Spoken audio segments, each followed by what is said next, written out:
Matt. Oh, that was Breezy? briefer Yes. than I wouldn't say breezy, briefer than I thought it would be. Okay, thanks for that. Can we start with Israel? You had seen, no doubt, reports about the raids that were conducted on these NGOs and the closure of the offices, and I'm wondering what, if anything, you guys have to say about it, and what, if anything, you have to say about the review of the material that the Israelis gave to you last year about them being terrorist organizations. Sure. We are concerned. We are concerned about the Israeli security forces' closure of the 6 offices of the Palestinian NGOs in and around Ramallah today. We have reached out to the Israeli government including at senior levels, including here from Washington, as well as from our embassy in Jerusalem, for more information regarding the basis for these closures. And we'll continue to seek additional information and to convey our concern directly and privately to our Israeli partners.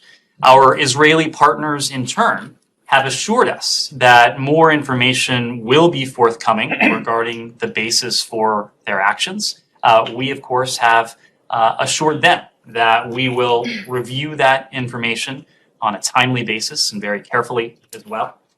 We have, in the course of recent events, but also in recent months and beyond, made clear to our Israeli government partners and to the Palestinian Authority as well the fact that independent civil society organizations in the West Bank and Israel must be able to continue their important work. Civil society is an integral element to thriving democracies the world over, and of course that applies here.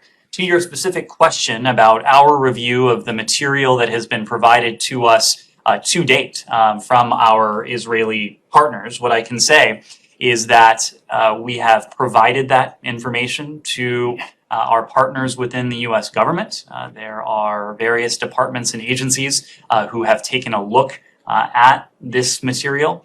What I can also say is that when it comes to reviewing information, whether that's intelligence information, whether that's open source information, we're always reviewing new material, which is why we've conveyed directly to the Israelis that any new information they provide, including the information they have pledged to provide regarding the basis for today's action, that would be something that we would review carefully, thoroughly, and immediately.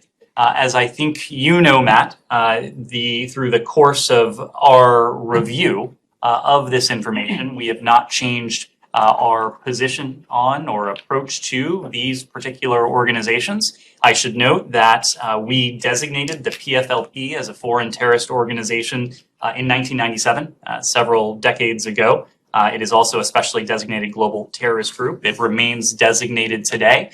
We have never funded any of these organizations, but again, we have not seen anything that has caused us to change our approach to or position on these organizations. Okay, so does that mean that based on what you know now, pending the arrival of this new information that the Israelis say that they're going to give you, you do not see any basis for the raids and the closures that took place today? Again, we have been promised additional information regarding... I'm not asking about what you might learn in the future, because that's a hypothetical. I'm asking you about what you know now, and based on what you know now,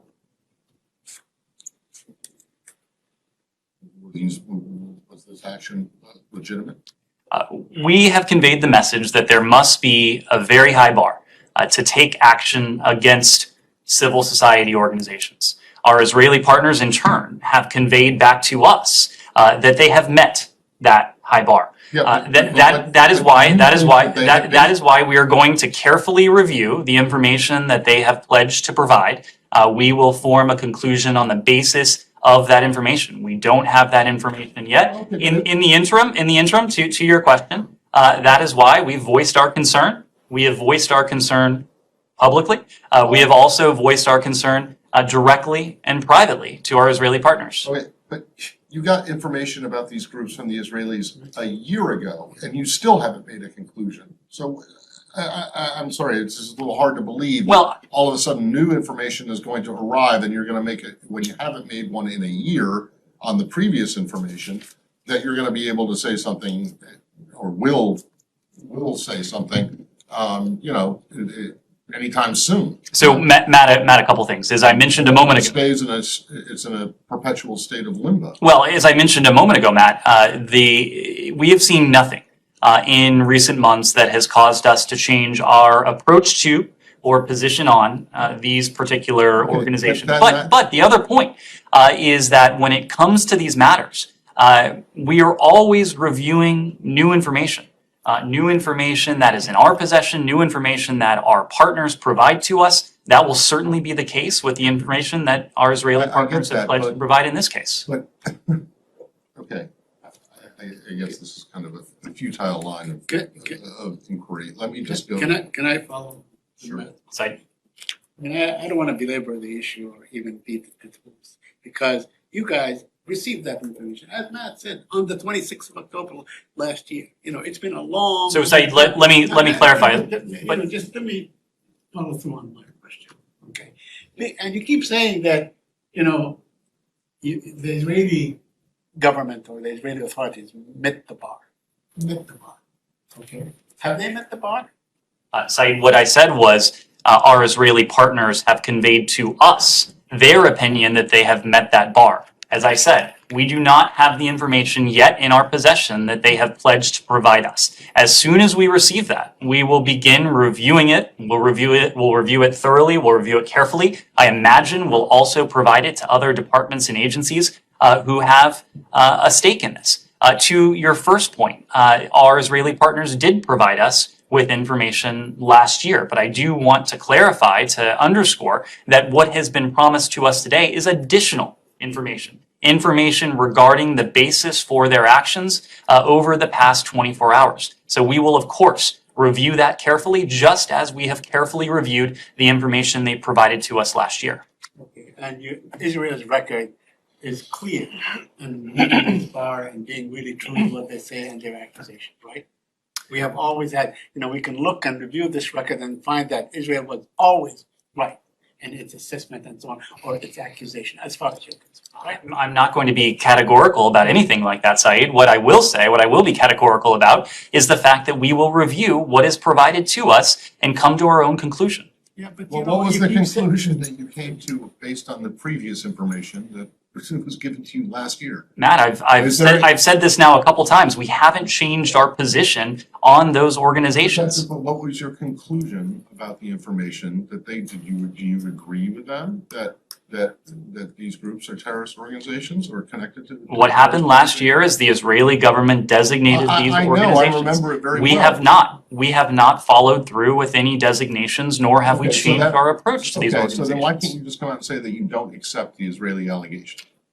We are going to continue. Previous one. We are going to continue to review any information that's provided to us. Have you gotten anything since October of We've last year and been today? we've been promised information today. Yeah, but have you gotten anything since October and today that would make you apparently not? As I just said, we have not changed our position on these Okay, organizations. so you don't believe the Israelis' information?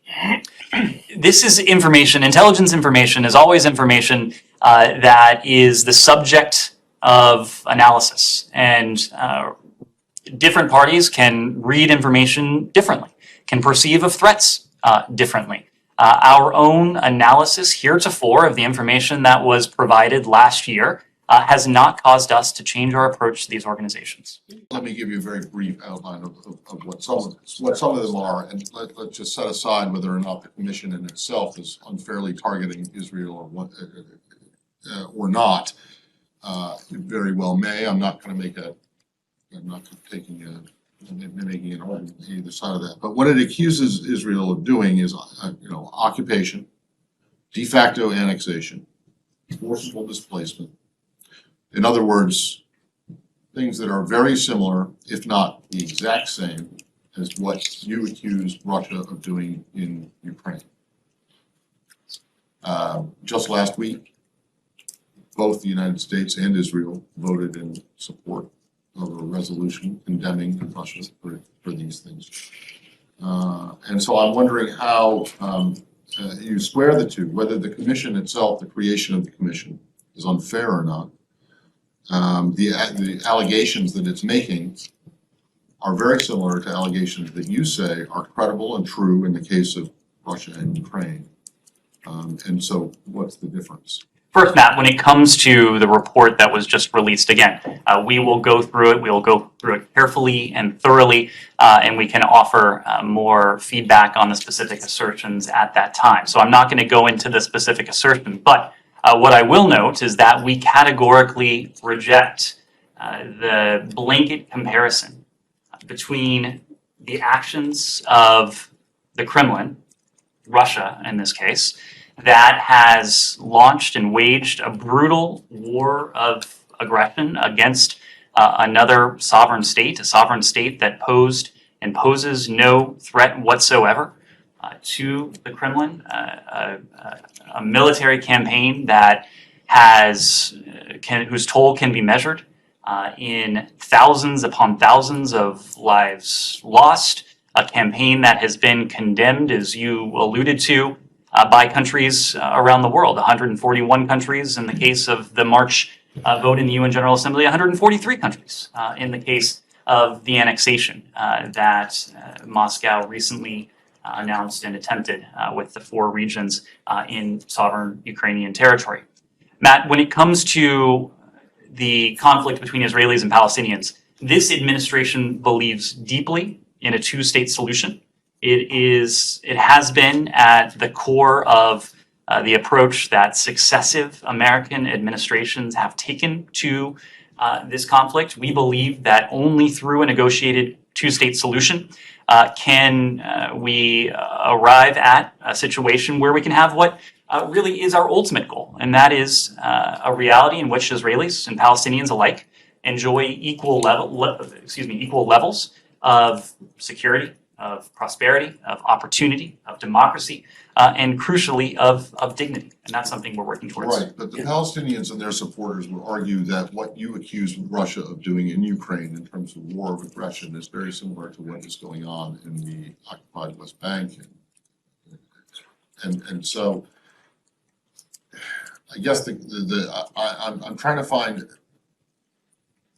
what you find is different, because obviously Russia contests those allegations that you make against it, whether they're right or not. Israel contests the allegations that are being made against it in this report and by others, including human rights groups that you cite repeatedly when it comes to Ukraine, when it comes to Iran, when it comes to other places.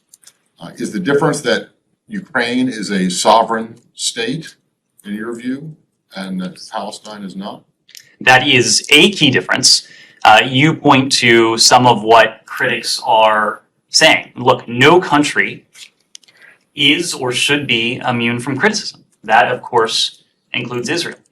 Some of the criticism that we've heard, and we've, of course, offered our own over the course of recent months, is justified. Much of it is not. And so when you point to comparisons and criticisms, I think it is important to take a step back and to recognize the profound differences between those two situations. You mentioned one of them, and it is a paramount difference. Well, listen, it's not me, it's me, the chairwoman of the Commission of Inquiry. There are many assertions. There are many assertions around the world that are made. She is the one who pointed out that just last week, 143 countries, including the United States and Israel, voted to condemn Russia for its actions. Not me. So sorry if you. I know. I'm repeating the point that she has made. You're asking the question, and I'm making the point. On Western Russia. Balkans? Sorry, Western Balkans. okay, let's stay on Russia and then we'll. Ukraine. So there's a report that the Ukrainians believe that Russia is laying groundwork for a false flag operation on the Zaporizhzhia nuclear plant tomorrow. Does the U.S. have any reason to believe that they are making plans for that? I'm not in the position to speak to what Russia may or may not be planning, but these types of statements, including some of what we've heard from Russian officials, are cause for concern. they're cause for concern because they fit squarely within the Russian playbook. Accuse others of what it is you have done or what it is you intend to do. We have seen both before February 24th, before the start of Russia's invasion of Ukraine, but also since that Russia has engaged in a number of false flag operations. And typically what they have done and what they have done over the years now, going back for quite some time, is to level statements along these lines to accuse others of planning or conducting the types of operations that they have either undertaken or plan to undertake. So again, it's something we're watching very closely when it comes to the Zaporizhzhia nuclear power plant. We, just at the top of this briefing, reiterated our desire to see IAEA access consistent with Ukraine's sovereignty. And just today, we heard President Zelensky invite IAEA inspectors onto Ukrainian territory to be present at or near the nuclear power plant. And we reiterated our calls for a demilitarized zone in and around the ZNPP because Russia's continued conduct of operations, its continued pursuit of military objectives in and around a nuclear power plant, that's the height of irresponsibility. But in the past, you guys have been very explicit when you have information that would lead you to believe that Russia's planning a false flag operation. So are you changing your policy of revealing that information, or do you have less visibility? We haven't changed our policy, and what I can say, and you just alluded to, there have been a number of occasions where we have previewed our concerns regarding specific false flag operations. There have been times where we have had information in our possession regarding a potential false flag operation that, for whatever reason, we weren't in a position to speak to publicly. So I wouldn't read much into our posture regarding any specific planning or potential planning or lack thereof, but it is something, just hearing, that gives us concern. Thanks. Yes. Just logistically, you said they're going to embark on a virtual tour. That's right. Is there going to be an actual physical tour? as Knock on wood, COVID conditions permitting. well? That's correct. On Ukraine. Yes. Yesterday, administration officials were expressing concern that about a Russian request to China for military assistance in their Ukraine invasion. I know that Jake Sullivan met with Yang Jiechi earlier in Rome, and the White House will have more to say about this later. But I'm wondering if, in the meantime, you have gotten any indication that this request that you say has been made has been met with any kind of a response, either positive or negative, by the Chinese. Well, Matt, to your question, we haven't spoken to this and not going to comment specifically on these reports. What I can say broadly, however, and you alluded to this, is the fact that our National Security Advisor, who's accompanied by our Assistant Secretary for the region, Dan Crittenbrink, is in Rome today, where they met with Yang Jiechi and his delegation from the PRC. The National Security Advisor and our delegation raised directly and very clearly our concerns about the PRC's support to Russia in the wake of the invasion and the implications that any such support would have for the PRC's relationship not only with us, but for its relationships around the world. That includes our allies and partners in Europe and in the Indo-Pacific. Beyond that, I'm just not in a position to get into the details, but the purpose of this meeting, and you will hear more from the White House later today, I expect, was to convey very clearly our concerns and to discuss the implications. Okay, but you said that you raised, I'll go back and look here, but you said that you raised your concerns about Chinese support for. So does that mean that you think that they already are supporting? I am not confirming anything from here. What I will say is that we are watching very closely the extent to which the PRC, or any other country for that matter, provides any form of support, whether that's material support, whether that's economic support, whether that's financial support, to Russia.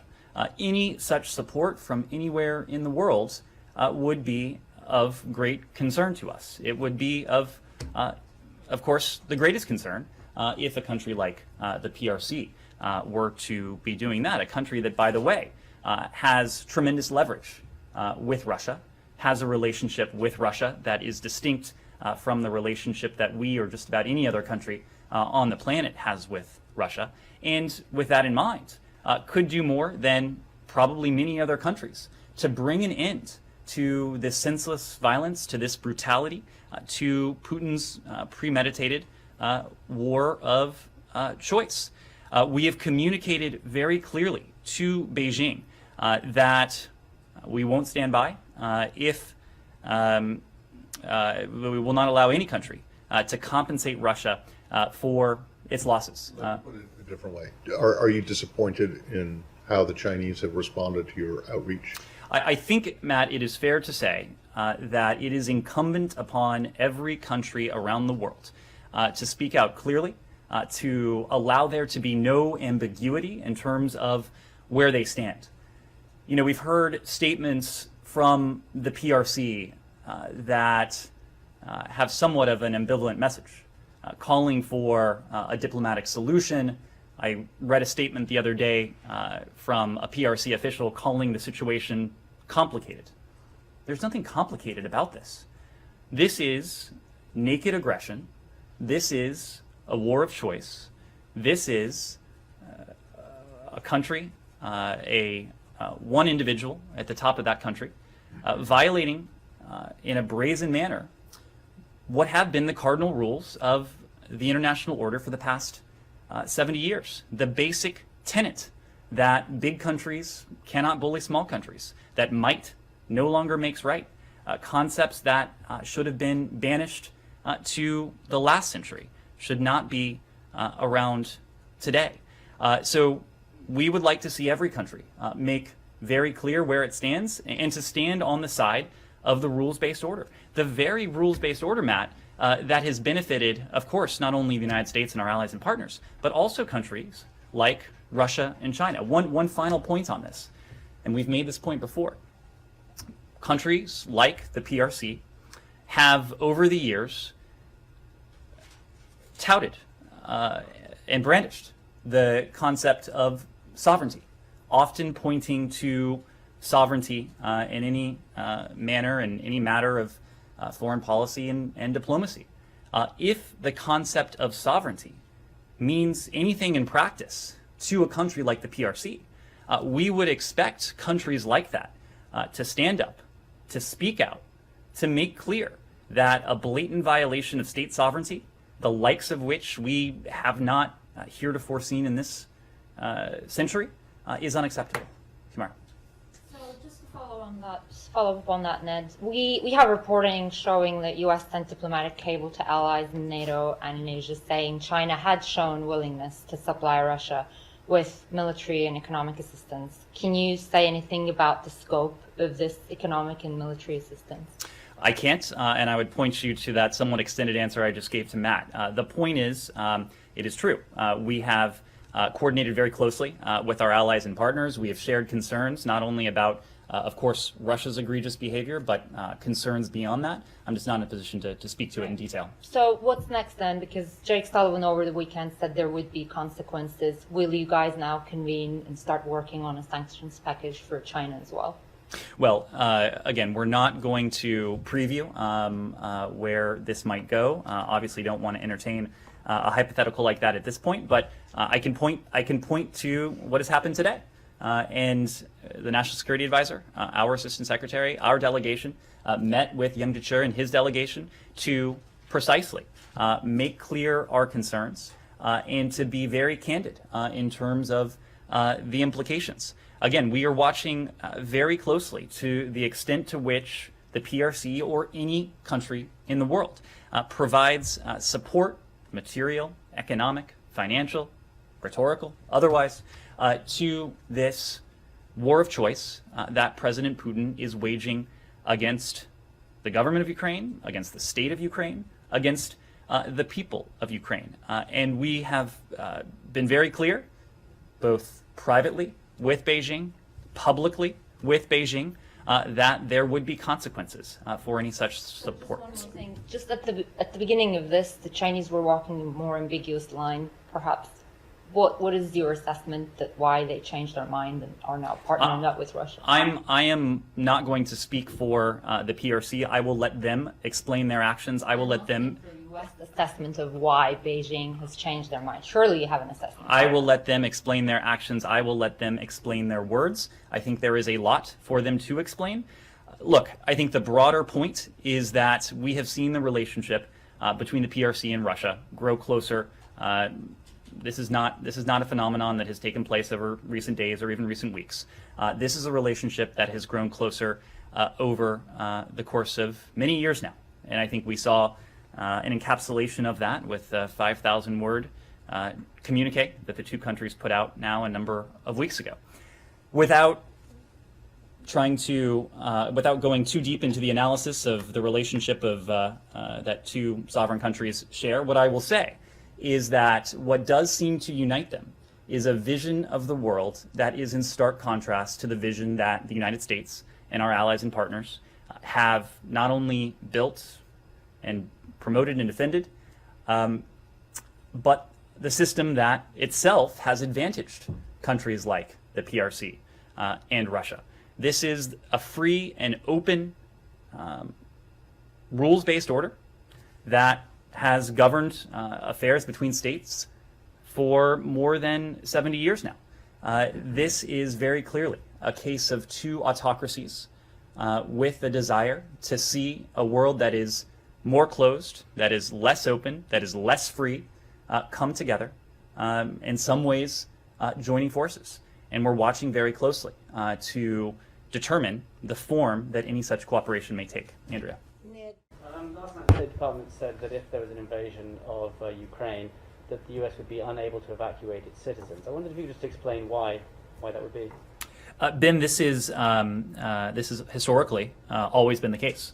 Our primary charge is to provide updates and developments and to ensure communication to the private American citizen community in any country, including when we undertake something like order departure or authorized departure. I know the recent experience of Afghanistan may color the sense that some people have about this, but Afghanistan, for reasons that we all know well, was unique.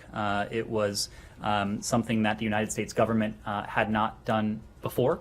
And as you have heard us say, in the context of Ethiopia, Ukraine, and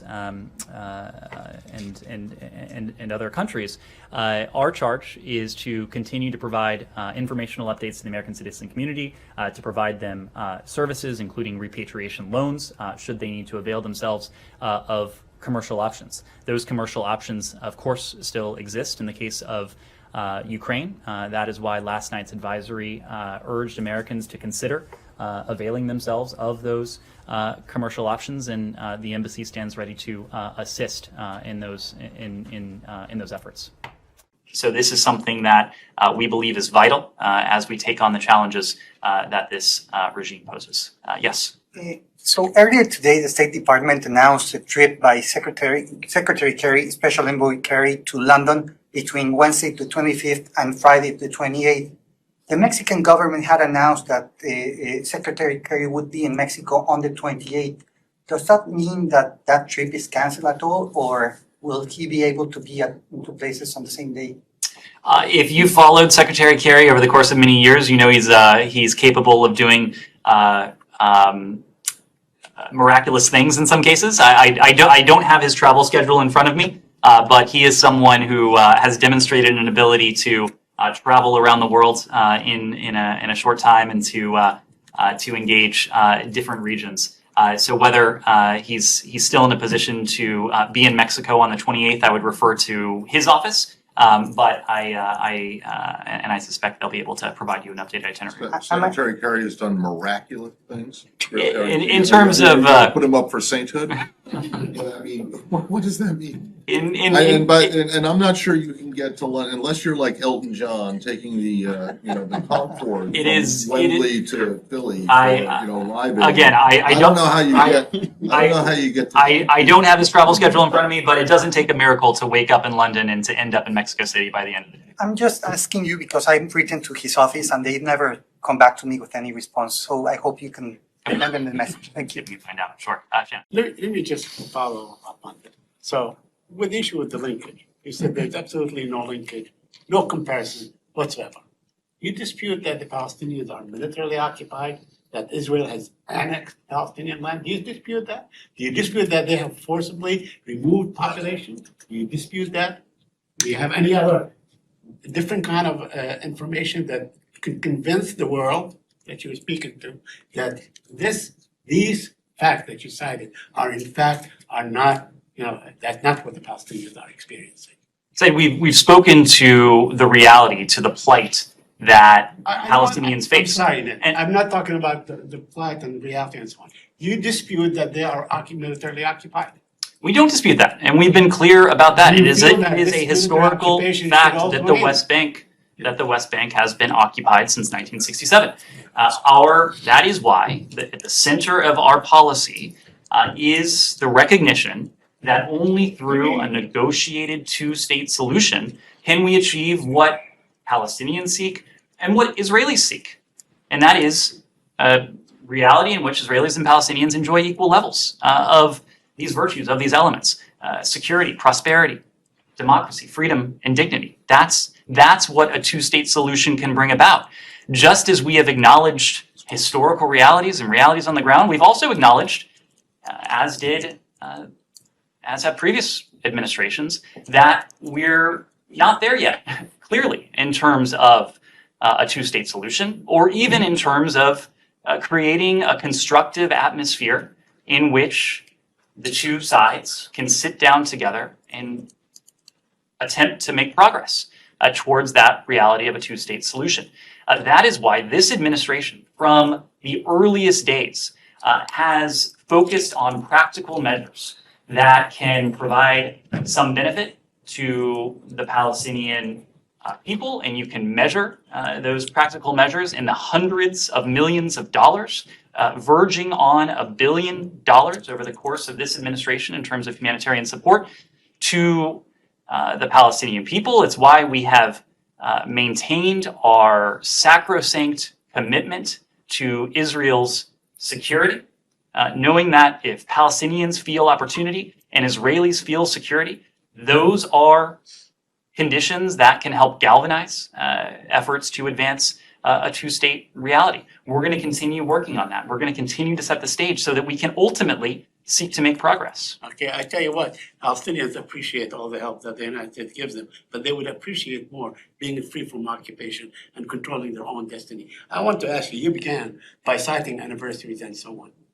On October 26th, happened to be the first anniversary of the closure of 6 human rights organizations in Palestine. And you have not. Your position remains mysterious. Nobody understands it really. Have you said that you received their answers or to your queries and so on, but we don't know. What is your position? Are you, a year after this happened, are you calling them to reopen those, or are you saying now they are guilty of what the Israelis are accusing them of?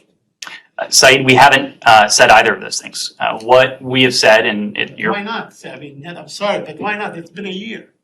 Said, we have spoken, I think, clearly about our position on this. And our position is that human rights and the importance of civil society is applicable in countries and places around the world. Israel is no different. Independent civil society organizations play an indispensable role in reporting back and offering facts and scrutinizing the records. And this goes to the point I mentioned at the top of this briefing, that no country should be or is immune from scrutiny. And I think our Israeli partners would agree with that. That's why we have always contended there must be an extraordinarily high bar when it comes to taking action against independent civil society organizations. We want to see that bar protected. We want to see that bar preserved. The Israelis have told us that they had the requisite information to take the actions that they did. They have provided us in recent weeks with additional information. We are in the process of reviewing that, but this goes back to a point that we made in the days after this action was first announced a year ago.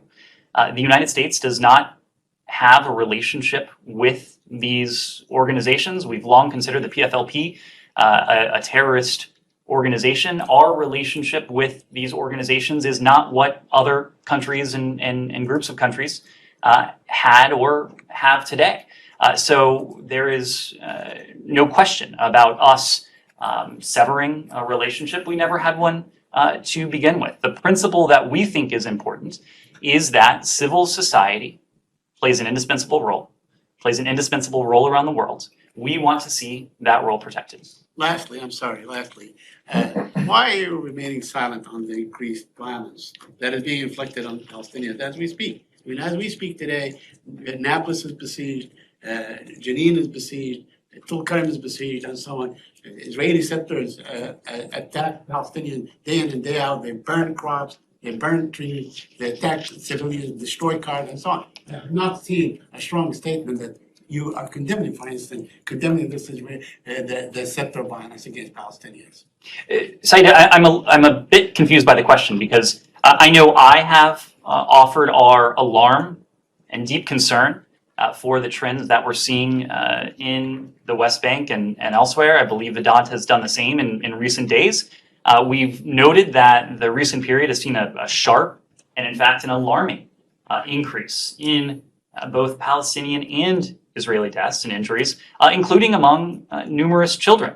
Since mid last month, at least 23 Palestinians and 4 Israelis have been killed. Those numbers may have, in fact, risen even in recent days. There's one analysis out that suggests that this year is the deadliest for Palestinians in the West Bank in nearly 2 decades. That is something that is of great concern.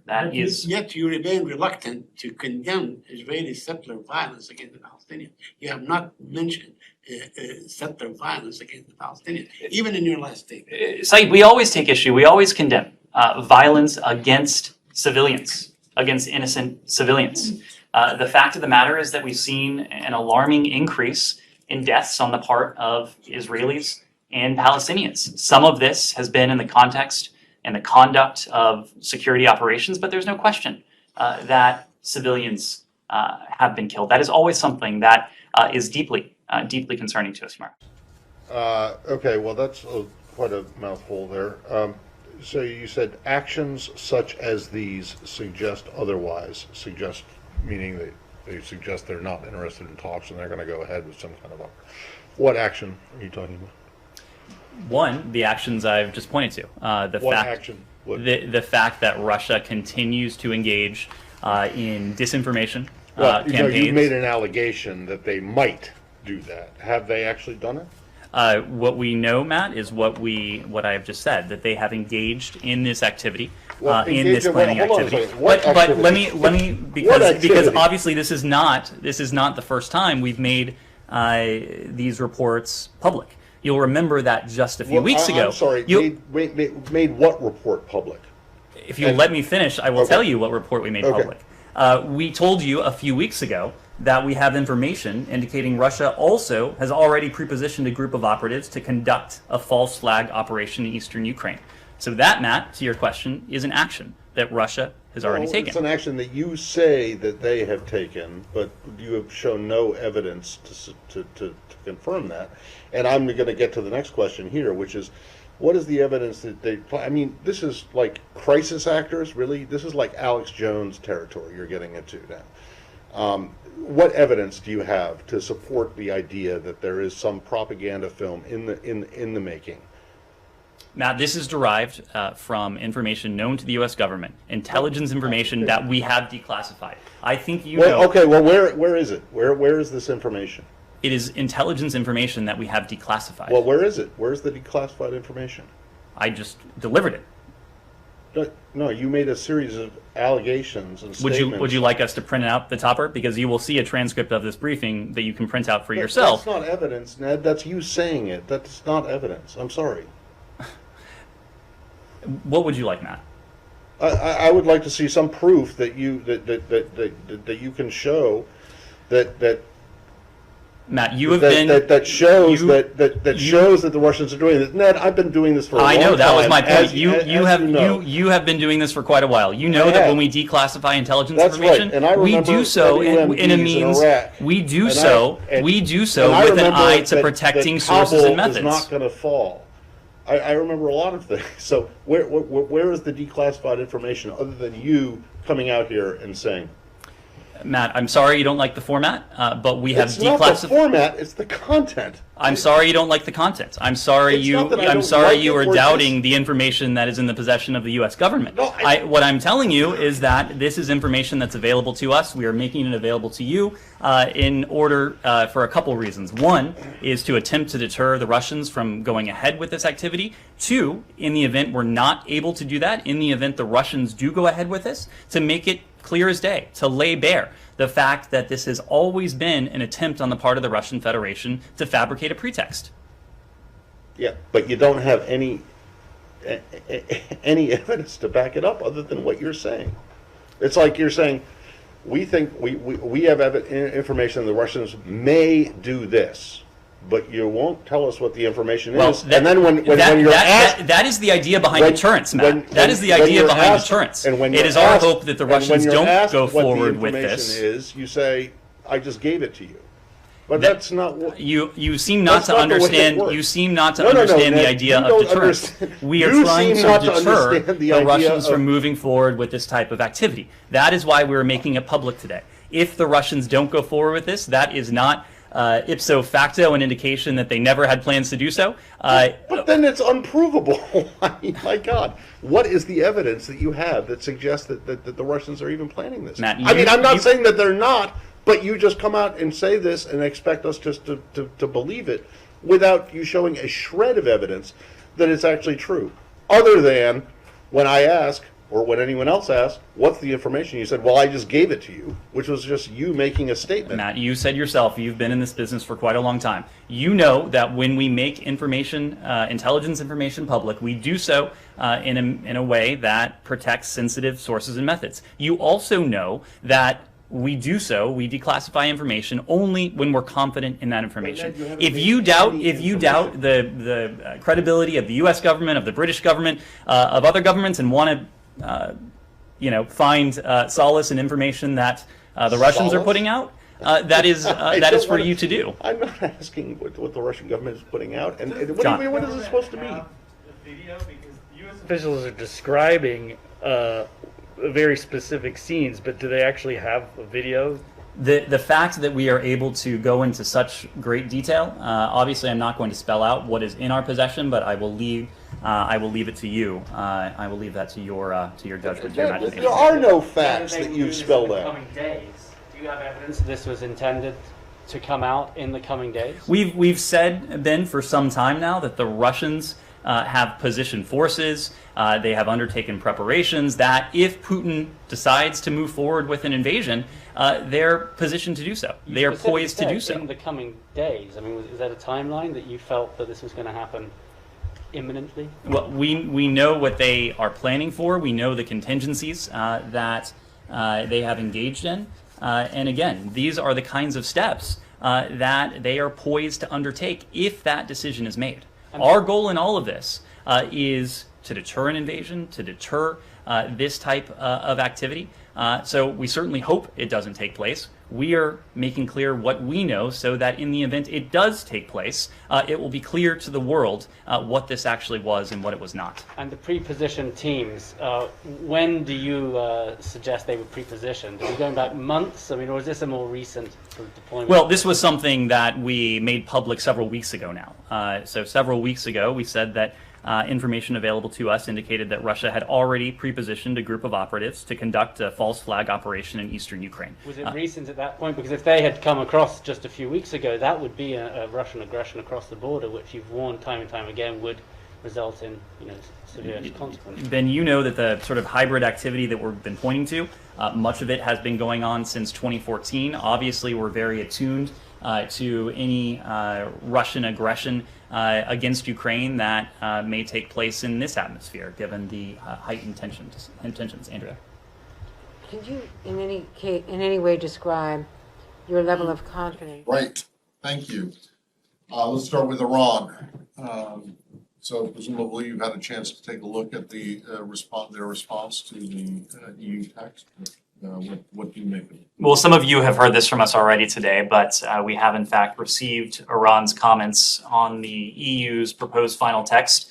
We have received them through the EU. We're in the process of studying them.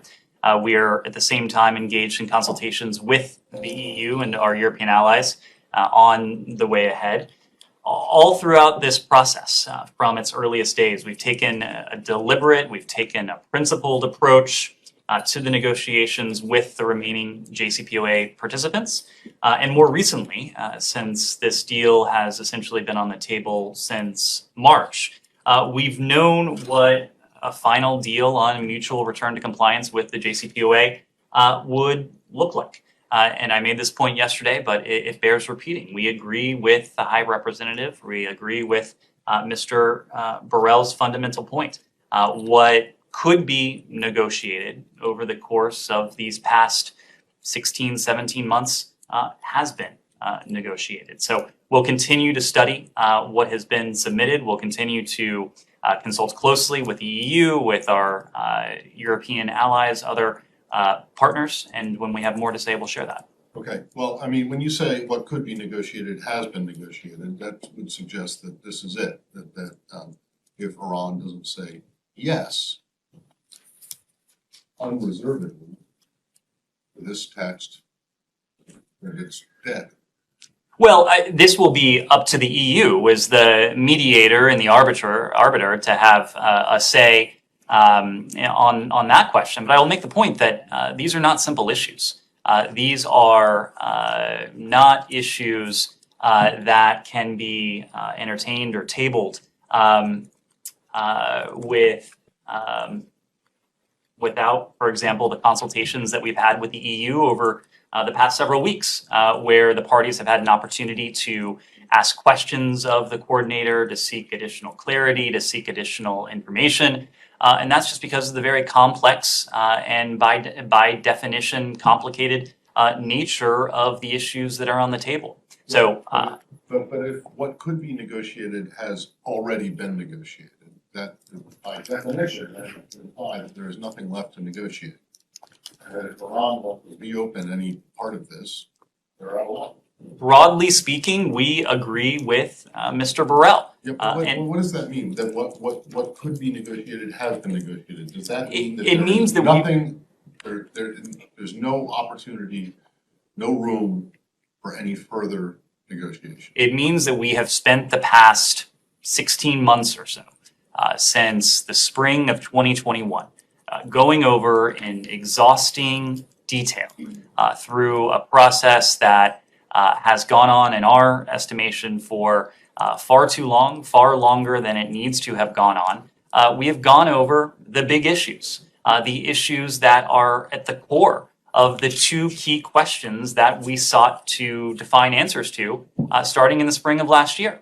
On the one hand, the steps that Iran would need to take to resume its compliance with the JCPOA. That is to say, the steps that Iran would need to take to once again reimpose the verifiable, the permanent limits on its nuclear program. And on the other hand, the steps that the United States would need to be prepared to take in terms of sanctions relief on Iran's nuclear program if Iran agreed to that proposition. So the big issues have been discussed. They have been tabled. We believe they have been largely settled. That was the point of the largely EU. settled is not the same as what could be negotiated has been negotiated. So it's a simple yes or no question. There's a simple yes or no answer to this, I think, unless there's not. I mean, unless there is something more that you are willing to talk with the Iranians about. Has everything, is this the final offer? Is there nothing that can be changed about it? Is there anything left that you're willing to negotiate? Well, this is the agreement, this is the text that the EU has put on the table that is substantially based on a deal that has been on the table for several months now.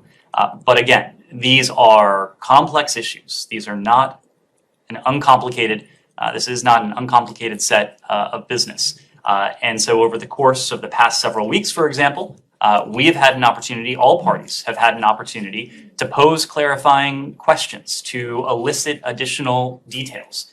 So I am not prepared to today offer any precise information on the details of the text that the European Union has put forward, the coordinator has put forward. Some of these questions are better directed at the European Union itself. For our part, we are reviewing the response that Iran provided to the EU, that in turn was provided to us. Just as we've said, we've been conveying our feedback privately to the EU. We'll continue to do that, but we're not going to detail that feedback. Last one. Is there anything that Iran is looking for now that you think falls outside the scope of the JCPOA? In other words, that there were at the beginning what you called extraneous they want to resolve. Are there any extraneous issues left? And whether there are or not, is there anything that Iran is still looking for that the administration believes that it cannot offer? To answer that question, Matt, would require me to violate the cardinal rule of speaking to the text that is on the table or the Iranian response that has been provided to the EU and in turn provided to us. That's just not something that I'm in a position to do today. But our message, I think, has been loud and clear. It has been heard by the Iranians that this negotiation is about one thing and about one thing only. It's about the four corners of the JCPOA, which is focused exclusively on Iran's nuclear program, what Iran is permitted to do, and in turn what it is required to do to demonstrate to the international community, including to international weapons inspectors, that it has permanent, verifiable limits in place on the extent of its nuclear program. Yes.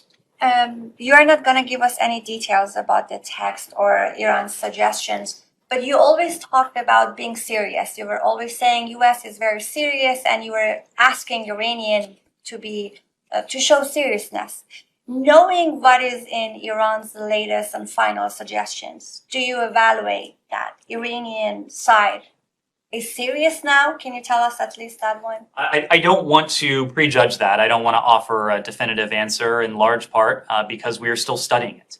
It will require some time to digest what has been provided to the EU and in turn what has been provided to us. But it is our hope that as we've now approached what should be the final stage of this, that the Iranians will demonstrate that seriousness of purpose that we have not consistently seen until now. I made the point just a moment ago, but we started this process in the spring of 2021. It is now nearly late summer of 2022. If all sides, if the Iranians had demonstrated a seriousness of purpose from the earliest days of this, we would have been able to achieve a mutual return to compliance with the JCPOA in relatively short order. It would have taken some time precisely because these are not simple issues. There are some challenging technical details that would need to be worked out, but there was no reason that we should be speaking to where we are today on August 16th of 2022. But again, as for what has been submitted within the past 12 or so hours, it's something we're taking a very close look at. And when we have additional details to share, Are we you will. facing any deadlines at the moment to submit your final answer? The European Union, the coordinator, has been very clear about their expectations. We're not going to speak to those expectations, but we have been conveying our feedback regularly and consistently and privately to the EU. Yeah, I Yes. just want to follow on something that you said. And so you were actually prepared to go back to the deal back when you started it. This whole starting was, or it's really the responsibility of the Iranians. They responsibility for not arriving at this deal as early as 16 months ago. we would not have embarked down this very long, this very windy, this very uncertain road were we not prepared from the earliest days to resume compliance with the JCPOA.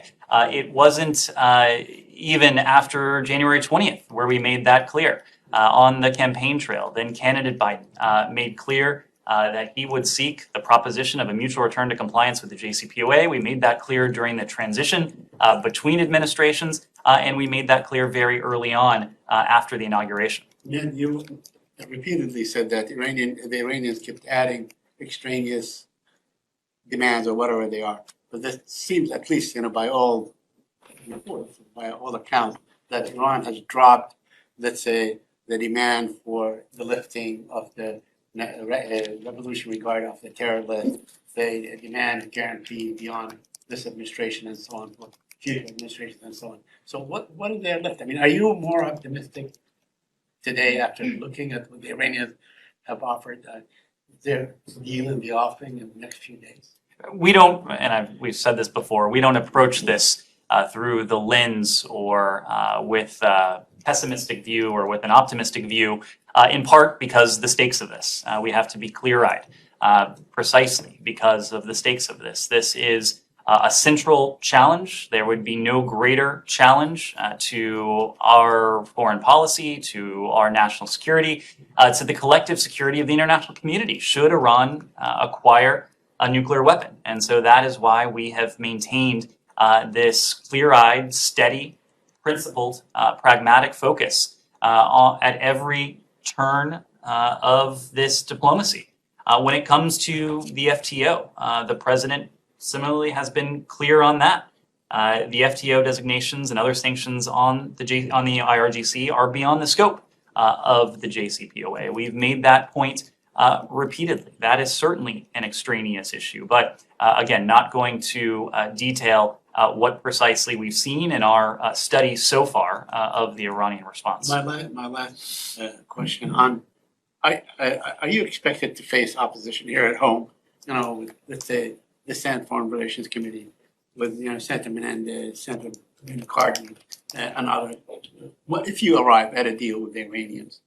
Do you expect opposition here? Well, right now it's a hypothetical, so I wouldn't want to entertain a hypothetical. I also wouldn't want to speak for lawmakers who, of course, are going to voice their opinions once they see what, if anything, results from this process. So not going to prejudge that. What I will say is that throughout this, we have engaged regularly on an iterative basis with members of Congress, with their staffs, to make sure that they were apprised of the status of our efforts in Vienna, the status of our efforts in Doha, the status of our efforts with our allies and partners in Europe, the status of our efforts with our partners in the Gulf. So we have kept them regularly, and of course our partners in Israel. So we have kept them regularly updated on the progress. We'll continue to do that regardless of the next turn of this process. The fact of the matter is, though, that the JCPOA, to our minds, and this is a point that we have reiterated in our briefings with members of Congress, remains the most effective means by which to contain on a permanent and verifiable basis Iran's nuclear program. This is no longer a thought experiment. A few years ago, one could, on at least a reasonable basis, make the claim that there is a more effective means by which to contain Iran's nuclear program. At that time, it was a thought experiment. If you distance yourself from the JCPOA through other diplomatic and various coercive means, you might be able to contain Iran's nuclear program. There at least was a theory. For a while, it was the predominant theory within the last administration. I think the past several years, since May of 2018, have borne out the results of what is no longer a thought experiment. We've seen a world in which there is a JCPOA. We are living in a world in which there is not a JCPOA. I think most observers would like to get back to a point where Iran's breakout time is not dangerously low, where we are not talking about weeks or less, where we're talking about months. A world in which we once again have verifiable, permanent limits on Iran's nuclear program with the various inspections and monitoring regimes that allow international weapons inspectors from the IAEA to verify that Iran is in compliance with the JCPOA, and more importantly, that Iran is not pursuing a nuclear weapon. We don't have that now. That is what we want. It is in our interests. It's in the interests of our partners in Europe. It's in the interest of our Israeli partners, our partners in the Gulf, and our partners around the world. Anything else on Iran? Yes, Daphne and then Gita. I know you said you're regularly in touch with the EU on the response, but at what point do you expect that you'll have a formal response?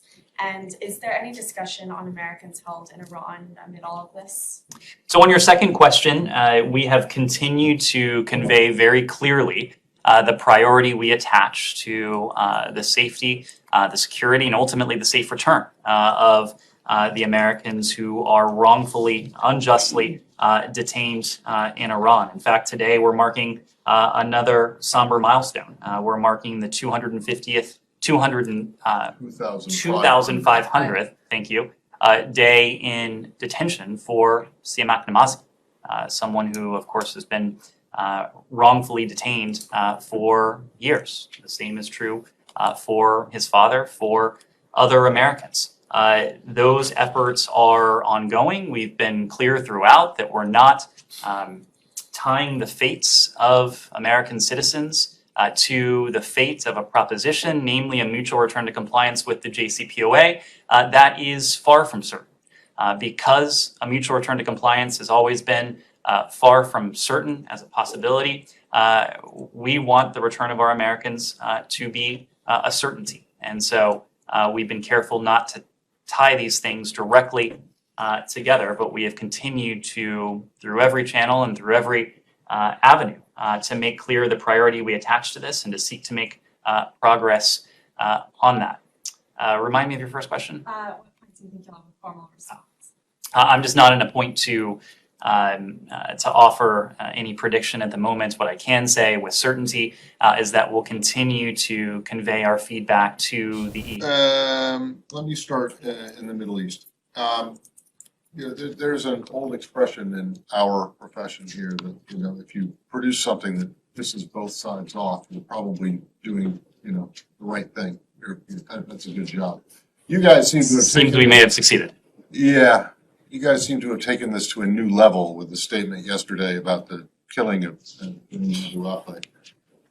No one is happy with this. The Palestinians are upset. Her family is upset because you didn't take a conclusive stand. And the Israelis are upset because you kind of blame them, but you don't have any conclusive evidence to assign that blame. So this seems to be another case of the administration trying to please everybody and then pleasing no one. Can you explain what it is that makes you think that the preponderance of evidence that you've seen shows that that the shot that killed her was fired by an Israeli? And then after that, can you also explain why it is that if you believe that why are you not assigning blame? Sure. So first, Matt, to one of your points, our goal in this was not to please everyone. Our goal in this was not to please anyone. Our goal in this was to put forward what the U.S. Security Coordinator had found in his summary of the investigations to date. And just to take a step back, there were two elements in the statement that we put out yesterday. The first dealt with the forensic analysis of the bullet that killed Shireen Abu Akleh. And as you saw from the statement, the bullet was damaged to the extent that the independent third-party examiners weren't able to come to a conclusive judgment regarding the origin of the bullet. Now, the second element of that statement is broader. The second element of that statement deals with the summary of the investigations. That is to say, the summary of the Israeli, the IDF, and the Palestinian Authority, the PA, investigations that have been undertaken to date that the U.S. security coordinator put together in his role. The security coordinator, over the course of several weeks, had been granted access to both of those investigations. And in summarizing them, the security coordinator concluded that gunfire from an IDF position was likely responsible for the death of Shireen Abu Akleh. The security coordinator also found no reason to believe that it was an intentional killing, but rather the result of tragic circumstances during the course of an IDF-led raid in Jenin against factions of PIJ, Palestinian Islamic Jihad, on May 11th that had followed a series of attacks in recent weeks. So in terms of how the USSC, the U.S. Security Coordinator, came to that conclusion, as I said before, the Security Coordinator was granted access to the investigations of the two parties. The Security Coordinator also visited the site of Miss Abu Akleh's death in order to garner additional information. So putting all of these pieces together, it led to the determination that gunfire from an IDF position likely resulted in her death. It also, in the course of the investigation, given the totality of circumstances, given the totality of facts that became available and that were made available to the U.S. Security Coordinator and his team, they found no reason to believe that it was an intentional killing, but rather the result of tragic circumstances in the course of a raid. Okay, one, who was the independent third-party examiner of the bullet? These were members of the USSC team. Together, they have 42 years of combined forensic experience. As we said, the bullet was damaged to such an extent that it precluded a conclusive determination as to the type of gun from which the bullet was fired. But these are some of the most experienced ballistic experts in the business. Okay, but they're American officials. No, the USSC, it's a multinational organization. Okay, so can you be a little bit more specific? Well, I don't want to bring in specific countries, but the USSC, it's a multinational organization. It includes several of our close NATO allies. And so we brought in, as part of that team, two officials from that multinational team with extensive, as I said before, 42 years of combined forensic experience. Okay, and then how did they come to a determination that they could not conclude that there was intent or a lack of intent? And how did they come to a conclusion that it was, I mean, they basically didn't come to any conclusion. What they did, and so can you explain how it is that you're able to say that there's no evidence of intent, no matter who did the shooting? Right. Well, that's exactly what they found, or precisely what they didn't find. Exactly. That's finding nothing. Well, they found no reason to believe this was intentional. But again, they didn't find any reason that it wasn't intentional. Again, the totality of the circumstances, based on the two investigations to which they were granted access, based on the site visit to the site of Miss Abu Akleh's death, led them to the conclusion that this was the result of tragic circumstances during this IDF-led operation. So how does one determine intent? How do you determine what was intentional or not intentional in this case? Did you talk to that person that fired the gun? I mean, you're saying likely from IDF sources. It's important to note this is a judgment. Finish my question, please. When you say likely, I mean, it either happened or it did not happen. What is likely? I mean, it did not come from outer space. It came from a particular direction. So I want you to respond to the question, how do you determine intent? Saeed, this was a judgment based upon all of the information to which the USSC was granted access. And we said before, the USSC, over the course of several weeks, was granted access to the IDF-led investigation, to the PA-led investigation. They visited the site as well. So I am not standing here, nor would the USSC be able to stand anywhere and to say conclusively with 100% certainty exactly what happened. But the conclusion that the USSC came to over the course of that several-week summation of the various investigations and the site visit as well was that the bullet likely, as you said, emanated from an IDF position. Similarly, the USSC, based on those same inputs, found no reason to believe that this was intentional and concluded it was likely the result of the tragic circumstances surrounding a counterterrorism raid. Was there any conversation with the likely shooter? Was there any conversation with any group of soldiers? Because we know, Ned, I mean, we know how the Israelis operate. We know that they keep everything on record. They keep every fire that gets shot, it's recorded. Everything that is done by Israeli soldiers on a raid is completely recorded and completely, registered and so on. So why can't you talk to the Israelis in this case? There was extensive coordination and consultation with our Israeli partners on this. You say likely, somebody was there. They know exactly who they are, So why can't they talk to this group of soldiers? Saeed, there was extensive consultation and dialogue with our Israeli partners, just as there was extensive consultation and dialogue with the PA as well. As I said before, the USSC was granted access to the IDF investigation, just as the team was granted access to the PA investigation. So this summary of the investigations that led to this analytic conclusion, not scientific, but analytic, led the USSC team to this finding that the bullet likely emanated from an IDF position and that the tragic killing of Shireen Abu Akleh was not, in fact, intentional. Are you still committed to holding Wait a whoever second, committed it was this not intentional accountable? though? Or you can't determine intent?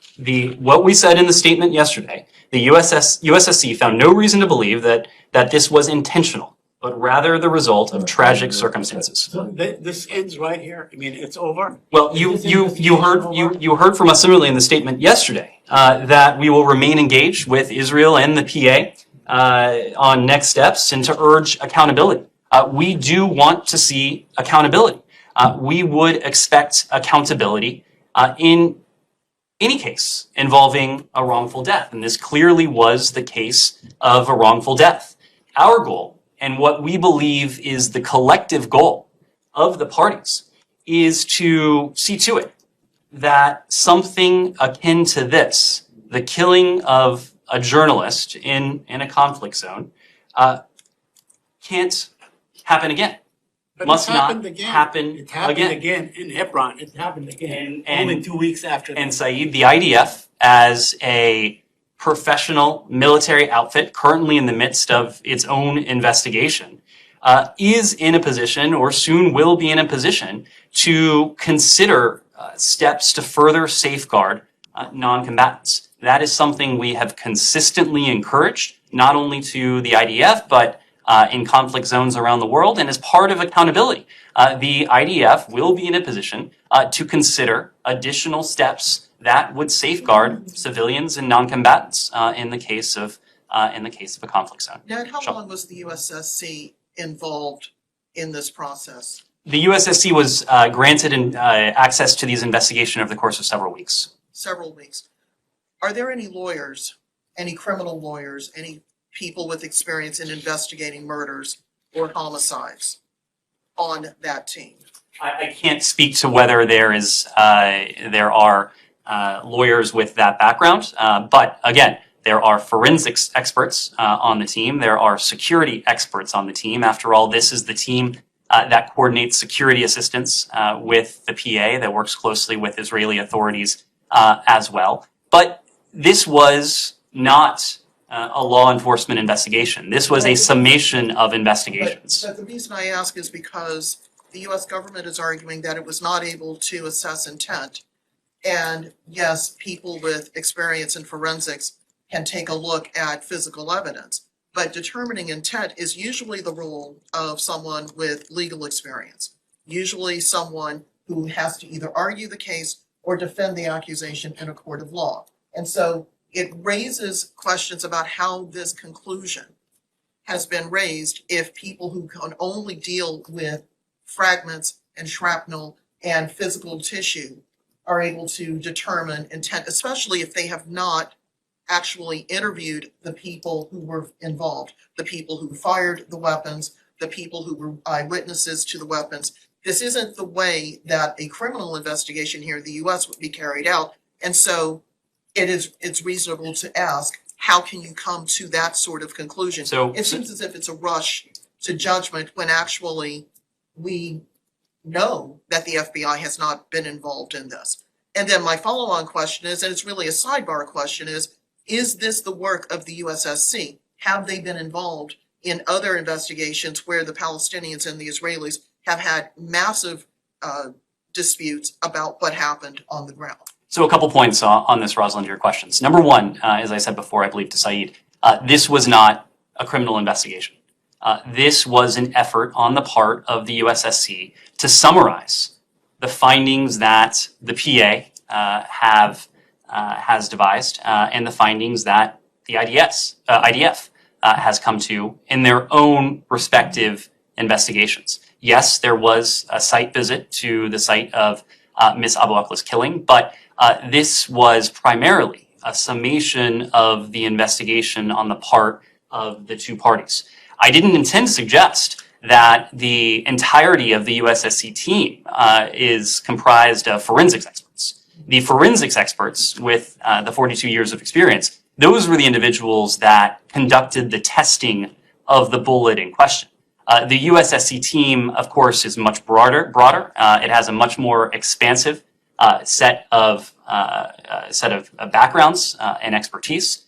This is a team that is fully capable of working with both the PA and the IDF, as they routinely do in the course of their business, to take a look at their investigations, to take a very close and careful look with an exacting eye at the conclusions that both parties have arrived at to date, to supplement that with a visit to the site where Miss Abu Akla was so tragically killed, and then to form conclusions based on that. Now, these are analytic conclusions. Again, that is why we have caveats in there. Likely fired from an IDF position. No evidence to suggest this was intentional. So we need to be clear about what this was and what this wasn't. But the USSC is confident in its findings, and we have confidence in turn in the USSC. The family, though, is very displeased with what the State Department is saying about the killing of their loved one. How does this government respond to the family of a U.S. citizen that they don't have all the answers, that they believe that there's much more to be known about how she was killed, and that they are asking for justice for her killing? Well, we continue to urge both the Israeli investigators and the Palestinian investigators to bridge their investigations. You may recall prior to this past weekend, we had been calling publicly for the IDF and the PA to bridge their respective investigations, because it was our belief that by doing so would provide both sides with the clearest indication and the clearest route to accountability. We will continue to work both with Israeli investigators, with the PA as well, to continue to encourage them to bridge this investigation, because yes, as we said in our statement, we do want to see accountability. We would want to see accountability in any case of a wrongful death. That would especially, and is especially, the case in the wrongful death of an American citizen, as was Shireen Abu Akleh. So we will continue working with the two parties to see to it that they continue to the best of their willingness and ability to bridge their investigative efforts, and in the aftermath of that, to consider steps that would render a degree of accountability. And we believe it is in the interests of all of the parties, Israelis as well as Palestinians, to put in place steps that further safeguard civilian and non-combatant life. And one more from me. Have U.S. officials in Israel been in touch with her family? It seems as if they were blindsided by this announcement yesterday. Senior American officials have been in close touch with the Abu Akla family. Have they been in touch since the investigation, since these conclusions were reached? We have been in close touch, including in very recent days. Can I ask one more about the bullet? The Palestinians said that they handed it over to the U.S. With the understanding it wouldn't be given to the Israelis. The IDF says that they actually did forensic research on the bullet, that it was in an Israeli laboratory. Do you think this is consistent? Does the United States believe that it's that the deal was true to its word in terms of the United States handling it and not the Israelis handling it? We believe both parties operated in good faith, and just to be clear about this, the examination was conducted by two members of the USSC. These were the two forensics experts with a combined 42 years of experience. Local experts, whether they were Israeli or Palestinian, did not conduct USSC's examination of the bullet. The USSC had full custody of the bullet from the moment it was provided by the PA to the USSC until the moment it was returned by the USSC to the PA. Okay, so the Israelis, when they're talking about doing research, that's simultaneous to what the USSC was doing. I couldn't speak to what they intended to say, but I can tell you that no other party had possession of this bullet during the examination. And it was returned to the PA. And it was returned to the PA. Can I have a couple more questions on the Palestinian issue? Very quickly, on the E1, I understand that the Israelis put it off till September. Have you pressured the Israelis to put off the expansion of the E1 settlement? We have consistently spoken to both sides to encourage them not to take steps that would exacerbate tensions, and that in the case of something like this would put a two-state solution further out of reach. That's been a consistent message since the start of this administration. And the last one, because I promised the family.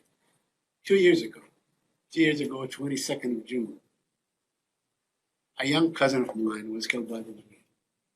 They still hold his body. I don't want to go into who was at fault and so on and all these things. Why in God's name will they continue to hold corpses and not allow for a decent burial? Do you believe that the Israelis ought to free those corpses and give them to the family? There are many of them, so they can have a decent burial. Saeed, it's very difficult for me, and I'm aware of this case. I'm aware of the case. I know you've raised it before. It is difficult for me to speak to specific cases, but you have also heard from us, including in the context of Shireen Abu Akleh, that we believe that families of the deceased should be in a position to mourn in peace and in dignity, and to do so in a way that respects the tragic ordeal that they have endured. Can I just follow up on one? Sorry. When you mentioned accountability, the statement that you had yesterday, there should be accountability. Do you think the Israelis should have a criminal prosecution into this? The Israelis say they're investigating it. Should it be criminally prosecuted? We are not going to be prescriptive about this. Again, it was the considered judgment of the USSC that this was not intentional, and nothing to suggest that this was anything more than the tragic result of a counterterrorism operation in which a non-combatant, in this case, an American-Palestinian journalist, was killed. At the same time, we do want to see accountability.